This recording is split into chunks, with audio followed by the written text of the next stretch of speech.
السلام علیکم دوستو، کیسے ہیں آپ سب؟ مزبن فیاض ایک بار پھر آپ کے ساتھ، تو سنیے کچھ اہم مسائل اور سنہری حرف۔ اچھائی یہ نہیں ہے کہ جو آپ کے ساتھ اچھائی کرے آپ اس کے ساتھ اچھائی کرے، بلکہ اچھائی یہ ہے کہ جو آپ کے ساتھ برا کرے آپ اس کے ساتھ بھی اچھائی کرے۔ اس لیے کوشش کیجئے کہ اپنے اخلاق و کردار کو بہتر بنائیں اور اپنی گفتگو میں نرمی لائیے، اس سے آپ کی تربیت کا پتہ چلتا ہے۔ حضرت ابو امامہ رضی اللہ عنہ سے روایت ہے، حضرت فاروق اعظم رضی اللہ عنہ نے نیا لباس زیبتن کیا اور فرمایا، الحمدللہ الذی کسانی ما اواری بھی عورتی وتجمل بھی فی حیاتی ثم امد الی القلوب بالذی اخلق فتستخبہ۔ سب تعریفیں اللہ کے لیے ہے جس نے مجھے لباس پہنایا کہ میں اس سے اپنا صدر ڈھانپتا ہوں اور زندگی میں اس سے زینت حاصل کرتا ہوں۔ پھر فرمایا، میں نے رسول اللہ صلی اللہ علیہ وسلم سے سنا، آپ صلی اللہ علیہ وسلم نے فرمایا، جو شخص نیا لباس پہن کر یہ مذکورہ بالا دعا مانگے اور پرانے کپڑے صدقہ کر دے، وہ زندگی بھر اور مرنے کے بعد بھی اللہ جل جلالہ کی حمایت، حفاظت اور پردے میں رہے گا۔ جامع ترمذی جلد نمبر 2 حدیث نمبر 3483۔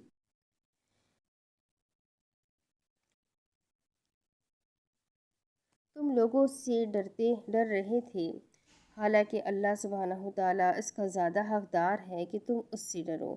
تو اپنا اپنا جائزہ لیں، ہم کہاں کہاں اور کس کس سے ڈرتے ہیں؟ ایک اہم سوال۔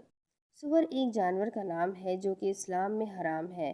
ہم بچپن میں یہ سنتے تھے کہ اگر کوئی شخص لفظ سور کہتا ہے تو اس کی زبان 40 دن کے لیے ناپاک ہو جاتی ہے۔ یہ بات بالکل جھوٹ ہے۔ سور کو عربی میں خنزیر کہتے ہیں اور قرآن کریم میں کتنی ہی جگہ پہ یہ نام ذکر کیا گیا ہے اور نمازوں میں اس کو پڑھا بھی جاتا ہے، تو وہاں پھر کیا کہیں گے؟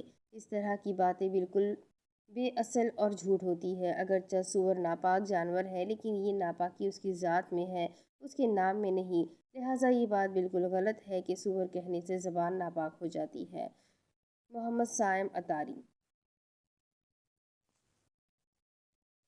کبھی کبھی جو حالات بہت تنگ ہو جائے اور تم خود کو بہت کمزور پاؤ اور خود میں حالات کا مقابلہ کرنے کی سخت نہ پاؤ، تو آسمان پہ اڑتے ہوئے پرندوں کی جانب ایک نگاہ اٹھا کر دیکھ لینا، کون ہے جو ان کو تھامے ہوئے ہے؟ کیا یہ فضا میں خود اڑ رہے ہیں؟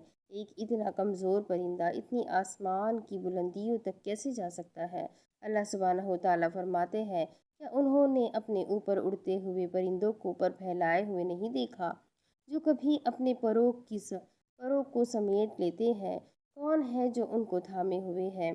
بے شک وہ اللہ سبحانہ و تعالیٰ ہی ہے جو ان کمزور پرندوں کو تھامے ہوئے ہے، اور جو پرندوں کو تھام سکتے ہیں کیا وہ ہمیں تنہا چھوڑ دیں گے؟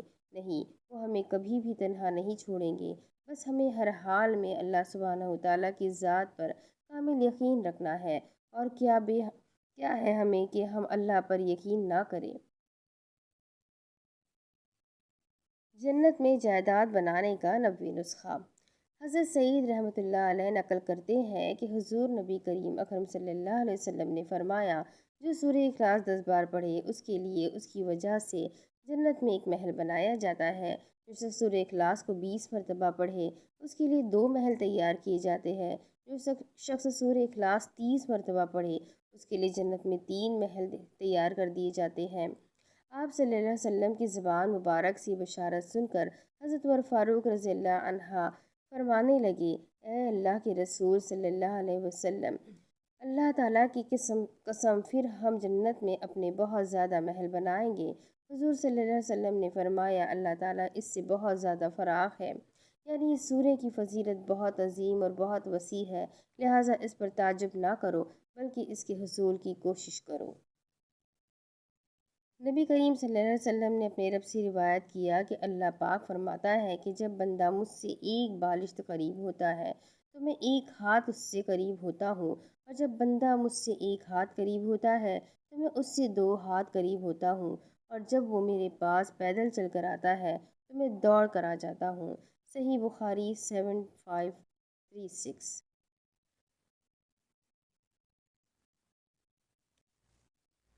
ہم انسان بھی بہت عجیب ہے، جب تک تلخ تجربات نہ ہو اور جب تک خود پر نہ گزرے تب تک کسی کا احساس نہیں ہوتا۔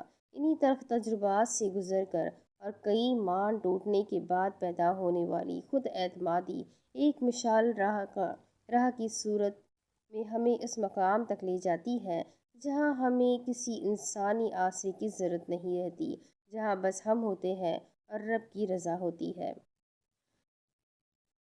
اچھا انسان بننے کے لیے ضروری ہے کہ آپ برے رویے کو اچھے طریقے سے اگنور کر جائیں۔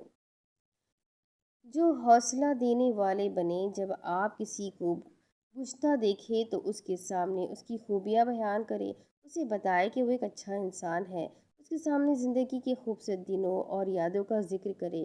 اگر آپ اس طرح دوسروں کی زندگی کو نکھارنے کا ہنر سیکھ لیں تو آپ سے زیادہ خوبصورت انسان پورے معاشرے میں نہیں ہے۔ خوبصورت بات، استغفار ایسی دوا ہے جو بیماریوں کو شفا میں بدل دیتی ہے، زخموں کو بھر دیتی ہے، دل کو پرسکون کر دیتی ہے، اللہ کی رحمت کے قریب کر دیتی ہے، مشکل میں خیر پر یقین عطا کرتی ہے، جو بند راستے کھول دیتی ہے، جو نعمتوں کی برسات کر دیتی ہے، دل میں نور کو داخل کرتی ہے، دعاؤں کی قبولیت کا سبب بن جاتی ہے، جو آنسوؤں میں رب کی محبت عطا کر دیتی ہے۔ اس دوا کو اپنی زندگی کا حصہ بنا لیں، آپ کا کوئی دن اس کے بغیر نہ گزرے، اور یہ دوا پانی کے ساتھ نہیں، خلوص کے ساتھ لی جاتی ہے تب اثر کرتی ہے۔ امید کرتی ہوں میں نے آج جتنے بھی سنہری الفاظ اور مسائل پڑھے ہیں آپ سب کو ضرور سمجھ آئے ہوں گے۔ بہت پیاری باتیں تھی، بہت اچھی ہارٹ ٹچنگ لائنز تھی۔ آئی ہوپ آپ لوگوں نے بھی اسے خوب سمجھا ہوگا، خوب سراہا ہوگا، اور اگر آپ کو اچھی لگی ہے تو پلیز اپنے کانٹیکٹ میں ضرور شیئر کریں، ویڈیو کو لائک کر دیں، چینل کو سبسکرائب کر دیں، بیل آئیکن کو ضرور دبا دیں اور استغفار کرتے رہیں۔ ملتے ہیں اگلے ویڈیو میں، مجھے دعاؤں میں یاد رکھیں، اپنا بھی خوب سارا خیال رکھیں۔ اللہ حافظ۔